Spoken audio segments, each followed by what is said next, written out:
ginawa ng Panginoon. Sa Matthew 24:36, sabi ng mga tao, Guro, alin po ang pinapangahalagang utos sa kautusan? Sumagot si Jesus, ibigin mo ang Panginoon mong Diyos ng buong puso, ng buong kaluluwa, at ng buong pag-iisip. Pangalawa, ito ang pangalawang utos. Ito naman ang pangalawa. Ibigin mo ang iyong kapwa gaya ng iyong sarili. 40. Sa dalawang utos na ito, nakasalalay ang buong kautusan ni Moises at ang turo ng mga propeta. Tayo po'y manalangin. Oh, hallelujah, Lord, ang banal, salamat sa Diyos sa bigay mo sa akin ng karapatan na ako'y tumayo dito sa pulpito sa gitna ng aking mga kapatiran. Salamat sa Diyos. Lord God, tanging ko lamang ang aking sandalan, saligan. Ikaw ang aking muog, Panginoon. At ako'y sumasalig sa iyo, O Diyos. Hallelujah. Kaya sa oras na ito, hallelujah. Yung puso akong napakluba. Humihingi sa iyo, Lord God, na talino, O Diyos, upang sa gayon ang mga kapatiran ko, Panginoon, ay makaunawa. Hallelujah. Bigyan mo po, Lord, ng spiritual na pagdinig ang aking mga kapatiran na magkikinig sa iyong salita. Dahil alam ko, Lord, na hindi ako ang magsasalita, ngunit ikaw ang magsasalita para sa akin. Hallelujah. Salamat, O Diyos. At nawa, O Lord God, ang mga pag-aaral natin, O Panginoon, ay hindi po mga malalim na mga salita, kung hindi salita na ginagamit namin sa araw-araw. Kaya, walang dapat itatanong pa ang mga tao, Panginoon. Kaya bigyan mo sila, Lord, ng pakikinig, Panginoon, Lord. Taimtim na pakikinig, Panginoon. Salamat, O Diyos. At sa oras na ito, Panginoon, dalangin ko, Panginoon, kung may bahid pang dumi sa aking puso at isipan, ako na iyong gagamitin sa oras na ito, Panginoon. Ay linisin mo, may hindi, Panginoon. At sa muli, Panginoon, ako'y nanalig sa iyo. Ikaw po ang magsalita para sa akin, Panginoon, dahil ako'y walang kakayahan, Panginoon. Batid mo ang buhay ko, O Diyos, sa iyo. Hallelujah. Hallelujah. From head to foot. Pinala mo ako, Panginoon. Salamat, O Diyos, kaya sa oras na ito, sa iyo ang lahat ng papulit masaya. Sa tanging pangalan ni Jesus, dahil lahat magsabi ng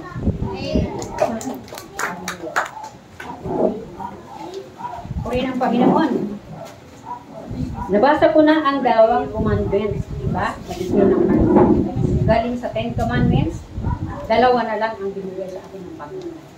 Pero naandun na lahat, nakapanood na lahat ang 10 utos. Amen? Ang ating text, mga kapatid, ay makikita natin sa Deuteronomy 6:2 hanggang 7. Maano ito?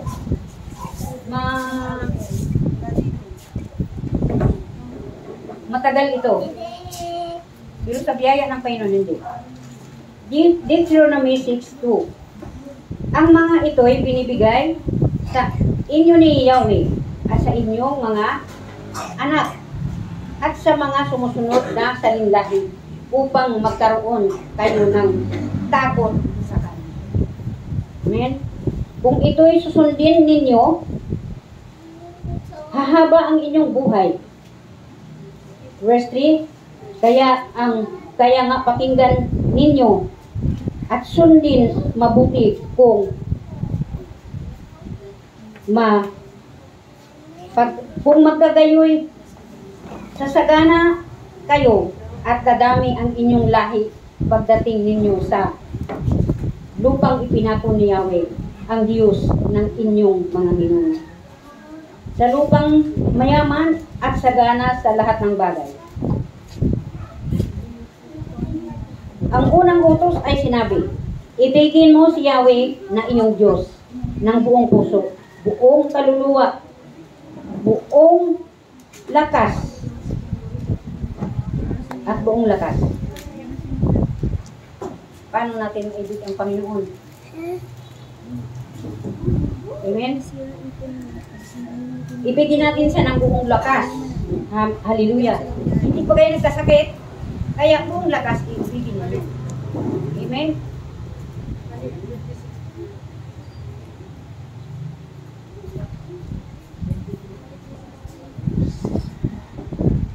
Ano pong nakasulat nito? Ang mga utos niya ay sundin ninyo sa inyong puso. Ituro ninyo sa inyong mga anak.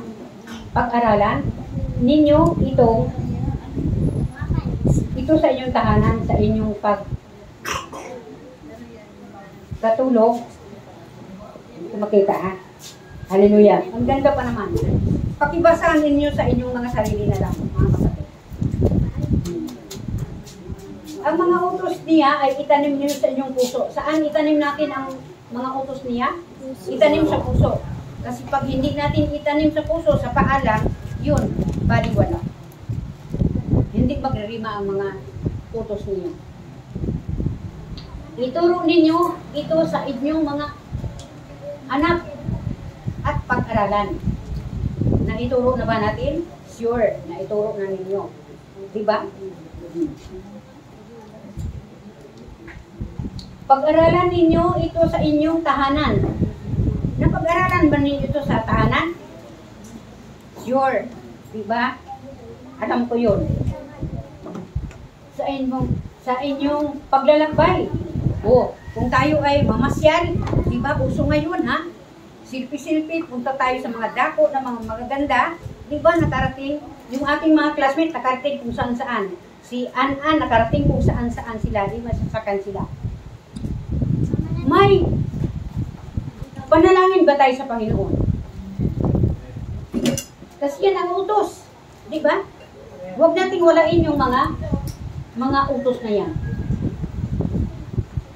Sa inyong paglalakbay, sa inyong pagtulog sa gabi. May family panalangin ba tayo sa gabi? Meron. At sa inyong pagbangon sa umaga. Hallelujah. May kanta nga tayo dyan. Amen. Yan po ang inuutos sa atin ng Panginoon. Ibigin natin siya ng buong puso, kaluluwa. Amen? So, kumusta po? Nagsisimba tayo o nagsasamba tayo sa atin. Tayo ba'y nakapagbigay lugod sa ating Diyos? Dahil yun ang utos niya, ibigin nyo, ha? Basahin natin ang Deuteronomy 10:12.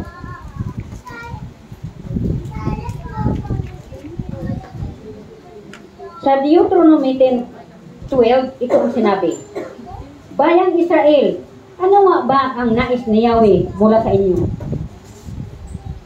Ang gusto lang naman siya ay igalang, sundin, ibigin at paglingkod. Kumusta tayo? Gumagalang ba tayo dito kung tayo ay nagsimba? May paggalang ba tayo sa Panginoon? Amen? Tayo lang magagalang. Sundin ang kanyang mga utos. Sinusunod ba natin ang kanyang mga utos? Ano yung mga utos niya? Mahalin natin, sambahin, at ang Panginoon. Amen? Ibigin natin ang ating mga ministry. Tulad ng ministry natin sa kung ano-ano mga ministry. Ibigin natin. At paglingkuran ng buong puso. Tayo ba'y naglingkod ng buong puso? O sige na lang. Lalo higit mga poet ng mga tao, mga ano pa yung mga poetry. Ang ganda magsalita. Amen? Hallelujah. Kumusta na? Yun ang tanong ko kanina sa church. Ginagalang ba natin ang ating Panginoon? Nagbigay ba tayo ng pagkikinig sa ating Panginoon? Kung tayo ay nanto, okay lang. Pumikit tayo dahil masakit ang mata natin. Pero huwag naman tayong matulog. Nandun pa rin pakikinig sa atin. Sundin. Nasusunod ba natin ang ating pagpunta sa church? Mga gawain. Aminin ko sa inyo mga kapatid, dahil sa aking mga kapansanan, na hindi ko naman inaangkin, pero ito'y natural. Bigay ng Lord. Hindi ako makapunta dito dahil man sakit ang paa ko. At tuhod, kanina akala ko nga, sabi ko, Lord, paano akong gamitin sa church? Namaga ang aking tuhod. Sakit. Sundin natin ang kanyang utos. Amen. Igalang. Paglingkuran. Paano ang paglilingkod natin? Kung i-assign tayo, yun, paglilingkod yun ha, para kahit support lang, paglilingkod yun. How much more? Kung tayo ay magpagamit ng church planting, kung ano-anong ministry, tulad sa naghahayo sa Bagaw, sa Cagayan, sa nakaabot sila ka ibang bansa. Amen? Sabi ko nga, Lord, kung nataon lang talaga na ako'y walang kapansanan, gusto kong mag-ministry sa ibang mga, sa mga bata lang, kasi sa mga bata ako dalubasa. Amen? Pero wala. Hindi na pinanatulog ng Panginoon. Pero, yun ang sabi ko. Ang sabi natin lahat, habang may buhay, may pag-asa. Amen? Hallelujah. Ang sabi dito sa Deuteronomy 10:13, saan ba tayo? Deuteronomy 10:13. Ito na lang sa akin ang natin, kung halimbawa, malilit. Sa Deuteronomy 10:13, ito ang sinabi, kung susundin lamang ninyo ang utos na sinasabi ko sa inyo ngayon, ibigin ninyo ang inyong Diyos na si Yahweh at paglingkuran ng buong puso't kaluluwa, maging sagana kayo sa pagkain, inumin at langis. So, ibig sabihin nito, hindi tayo magkukulang sa lahat ng bagay. Amen? Bakit? Nasunod natin ang kanyang mga utos. Yun na nga lang, inilalantag ang katawan. Amen? Ipadidisiplin natin. Sino ba ang ating pinarangalan? Sino ang pinarangalan natin sa pagdidisiplin natin sa ating mga katawan? Sa Facebook, sa Messenger. Yun ang tanong. Amen? Okay. Hallelujah. Ituro ninyo ito sa inyong mga anak. Pag-aralan ninyo ito sa inyong tahanan, sa inyong paglalakbay, sa inyong pagtulog gabi, at sa inyong pagbangon sa umaga. Amen? Huwag natin kalimutan, mga utos yan ng Diyos. Kasi ang inuuna natin, yung mga kung ano-anong bagay. Papaano tayo yumaman? Sa ganang akin. Kasi kung yumaman, sa ganang akin ha, kung yumaman ako noon pa, pero wala sa kaisipan ko na ako yumaman. Kahit magpaganda ng bahay, wala sa kaisipan. Trabaho lang ako ng trabaho, sharing, sinishare ko yung aking mga pagtuturo. Wala. Amen? Pagsiservice. At dito po, tunghayan natin ang pagkatukso ni Jesus nung siya ay alam natin yon, nung tinukso si Jesus, dinala siya ng diablo, ni Satanas, doon sa matayog ng mga bundok at nakita yung mga kaharian, daming kaharian. Ang sabi ng diablo kay Jesus, ibibigay ko sa iyo ang lahat ng ito kung ako'y iyong sasambahin at ako'y iyong luyukuran. Sabi ng diablo. Pero ang sabi ng Panginoon, sumagot si Jesus, lumayas ka Satanas, sapagkat nasusulat na, ang Panginoon mong Diyos ay dapat mong sambahin at siya lamang ang dapat mong paglilingkuran. Hallelujah! Sino ang paglingkuran natin? Ang ating Panginoong Diyos sa buhay. Palapakan natin ang ating Panginoon.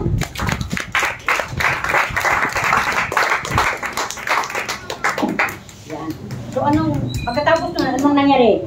Pagkatapos, nilisan na siya ng dyablo.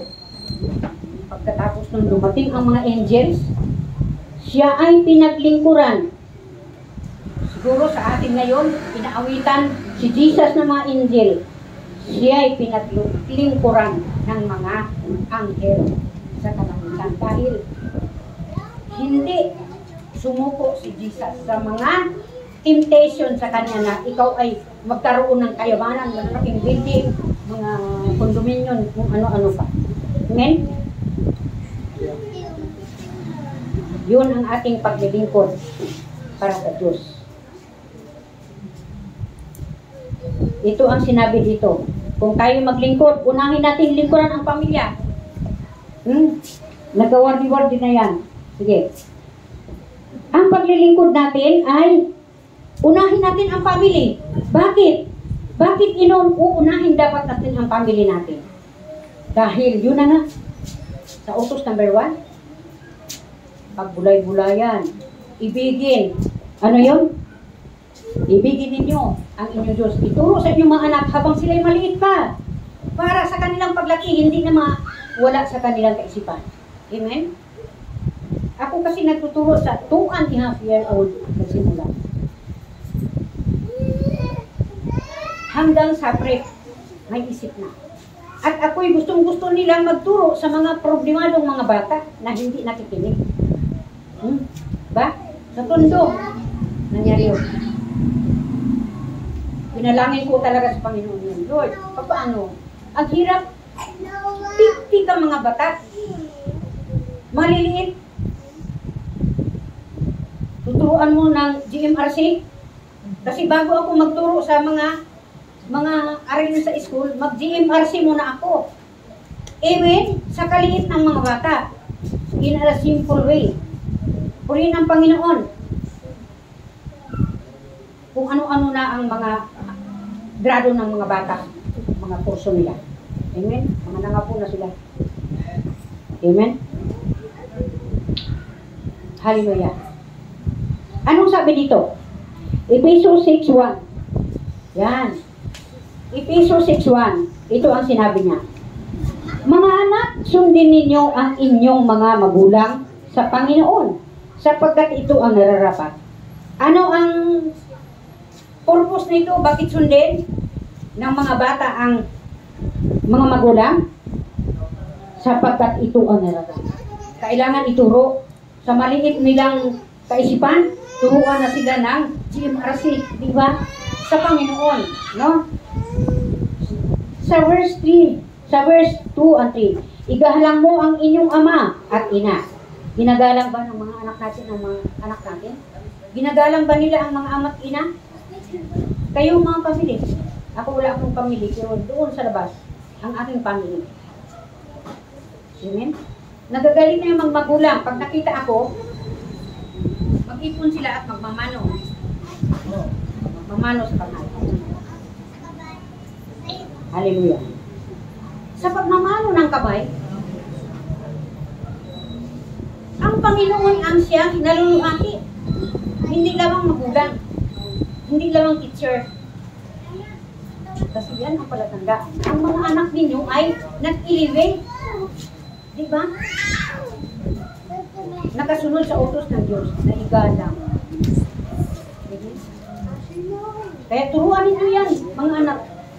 Turuan sa magiging mabuting tao para magkaroon tayo ng presidente, mga senador, congressman. Amen? Hallelujah. Hallelujah. Yan. Ano pa?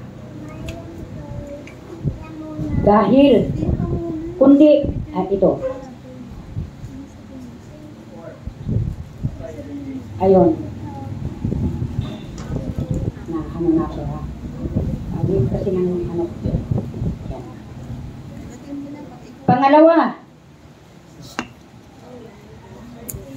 itanim ninyo sa inyong puso. Ituro ninyo sa inyong mga anak. Tapos na tayo dito. Amen? At kung ano-ano pa. Turuan natin silang gumalang, sundin, ibigin at paglingkuran. ang ating Diyos. At yun, pag natupad natin, pati na rin sa inyo, sa mga magulang. Amen?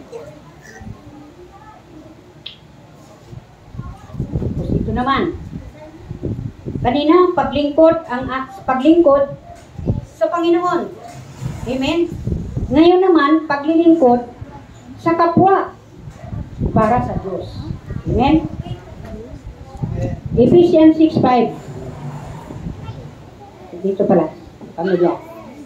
Yan, yun na ha, turuan ang mga bata.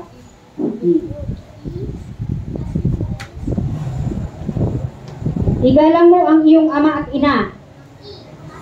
Ito ang unang utos na may pangakong ikaw ay giginhawa. Amen?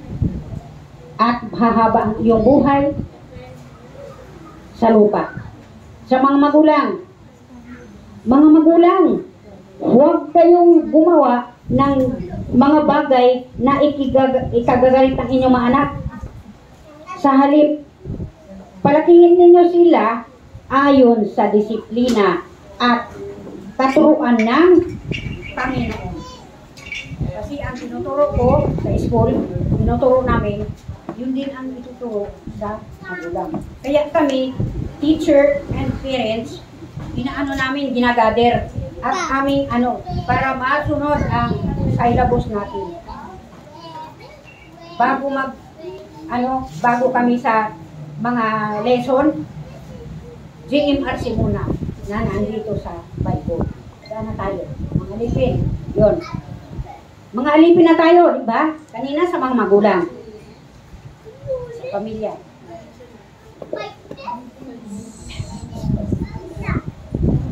Mga alipin, sundin ninyo ang inyong mga amo dito sa lupa na may buong paggalang, takot at katapatan na parang si Kristo ang siya ninyong pinaglilingkuran. Amen. Sino ang mga alipin? Mga katulong? Mga mutsatsa? Hindi. Lahat na may mga bus. Lahat na mga may bus. Tulad sa atin mga teacher, mayroon tayong DepEd. Si Miss Duterte. Kung tayo nasa office, di ba, hindi kayo ang nag-instruction. Kayo ay sumusunod. Kailangan sundin ninyo ang inyong mga amo. Ang lahat ng mga may bus, kailangan sundin ang inyong amo. Kailangan na tayo ay, kasi nandito, kahit walang makakita sa atin, sunod lang tayo ng sunod. Trabaho lang, trabaho. Hindi yung wala yung mga amo nagsasayawan, bahak-hakan, tumitigil sa trabaho. Dahil ang kanilang sarili ang sinusunod. Tama ba yan sa mata ng Diyos? Hindi po tama yun. Amen? Maglingkod kayo ng maayos, masaya. Ang kalooban, parang sa Panginoon kayo naglilingkod at hindi sa tao. Amen. Pag tayo sumunod, hindi lang tayo naglingkod sa Diyos kung hindi sa tao, kung hindi para sa Diyos. Kaya tayo ay susunod sa mga amo natin. Amen? Hallelujah. Sige, palakpakan natin. Kung tayo natin kung palakpak kayo. Kasi totoo nandito sa Bible ito. Amen? Ayun.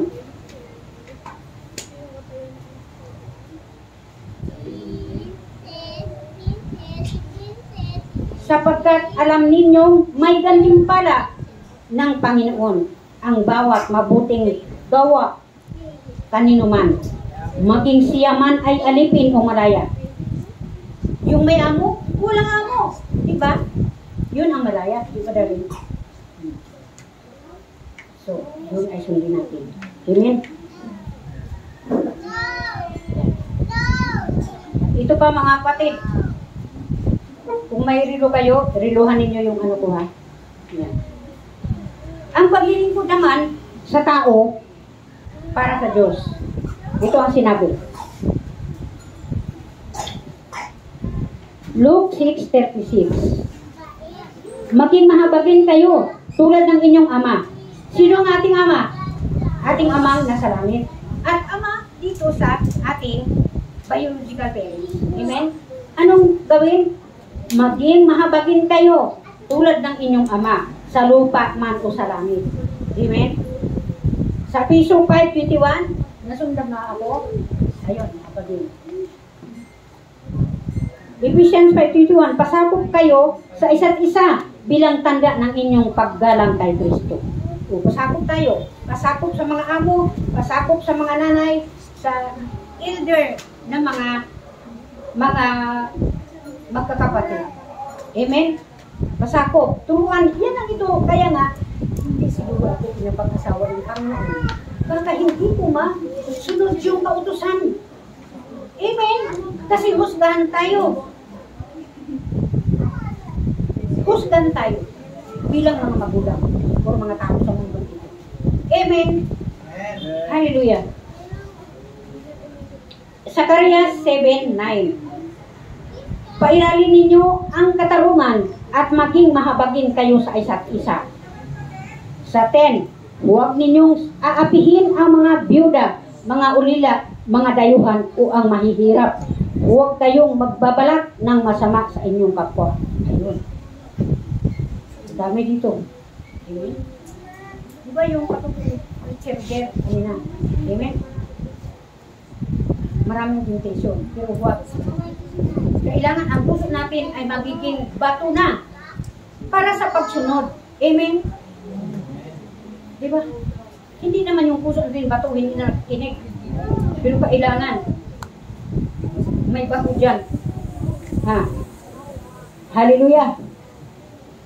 Lucas 12:36. Tumulad kayo sa mga aliping naghihintay sa pag-uwi ng kanilang Panginoon, buhat sa kasalan, upang kung ito'y dumating at pumatok, buksan agad ang pinto.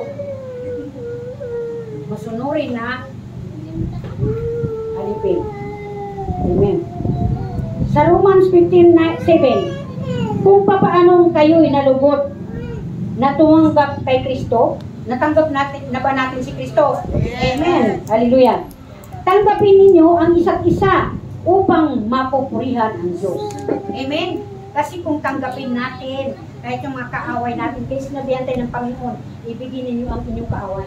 Kasi kung ibigin ninyo ang ating mga kaaway, para na rin natin iniibig ang Diyos. Kasi sila ang representative ng ating Panginoon. Kung paano tayo mag-serve. Amen? Sa Romans 15:7, kung paano kayo'y nalulugod. Tapos na. Romans 15:8. Dinabali ha? Dinabali. Dito lang tayo ha?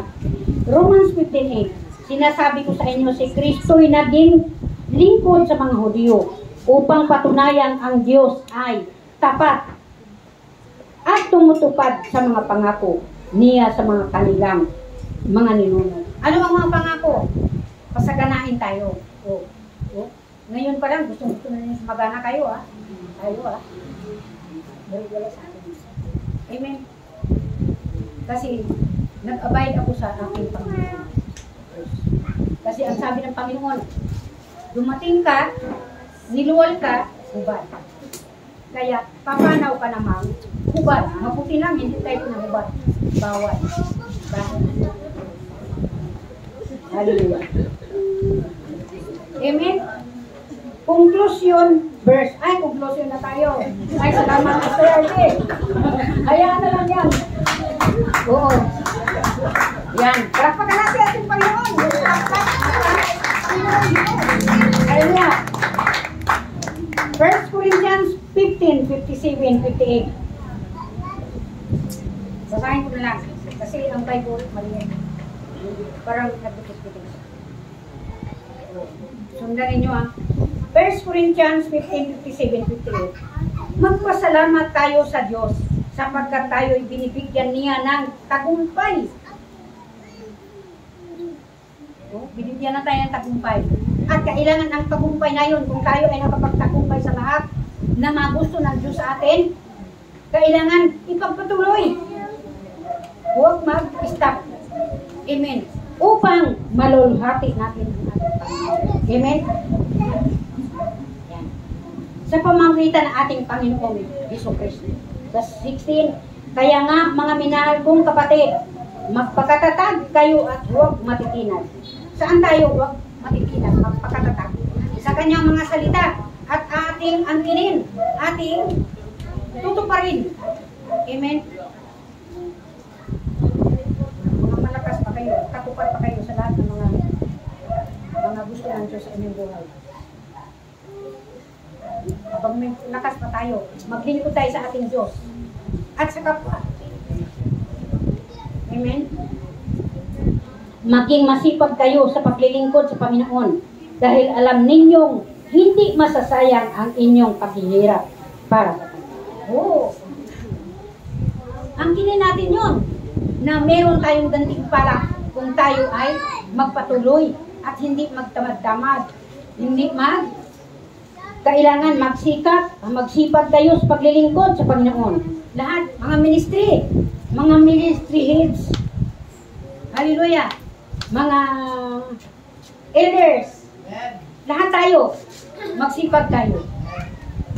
Kasi mga sa Bisaya pa, basko pa kayo. Maganda pa ang sintuhod at paa. Hallelujah! At nawa mga kapatid, ito'y huwag ninyong kalimutan. Amen? Dahil ito'y totoo. Bakit? Dahil nakasulat sa Bible. Amen? Tungkulin natin ang turuan ng mga bata para hindi sila magpinto-pintuhan. Yan, tingnan mo. Hindi nakikinig. Hindi tinuruan ng mga nanay. Kasi yung tinuturo ng magulang, magre-rema sa mga anak. Kung ganyan ang result ng inyong mga anak, kawawang mga magulang. Ha? Sabihan kayo ng mga tao. Kaninong anak yan? Kaninong anak yan? Grabe ha? Grabe ang ano? Oh, gusto ba ninyong masabihan kayo sa iba?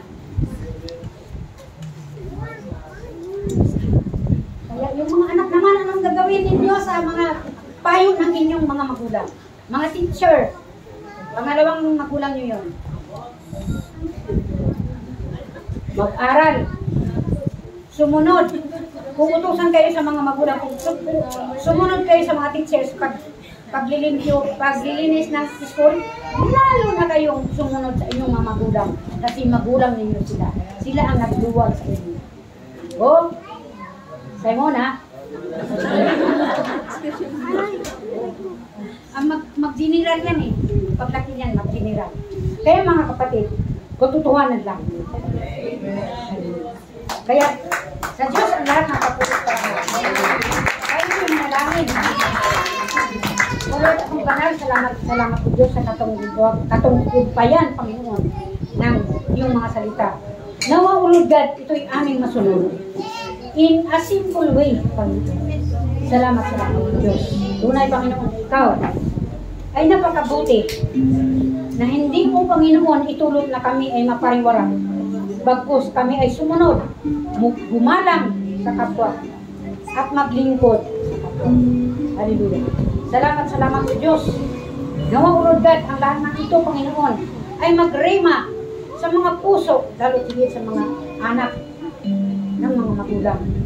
At nang sila'y magiging pagsabi ng takdang panahon, sila'y lumaki na.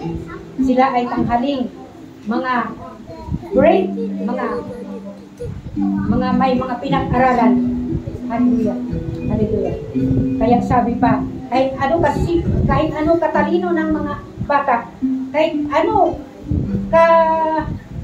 sigasig ang mga bata, kahit ano sila mga cum laude, kung ano-ano pang mga ano dyan, kung walang pagsunod sa Diyos, kung walang pagsunod sa utos ng Diyos. Kaya Lord, salamat sa bawat isa nakikinig. Pagpalain mo nga kami, Panginoon. Mga pagpapalat na iyong pinapromise sa amin. Kaya, sa oras na ito, sa iyong lahat ng corporate parangal, kami pala ni Jesus, aming tagapagta, kaya nagmasabi ng Amen.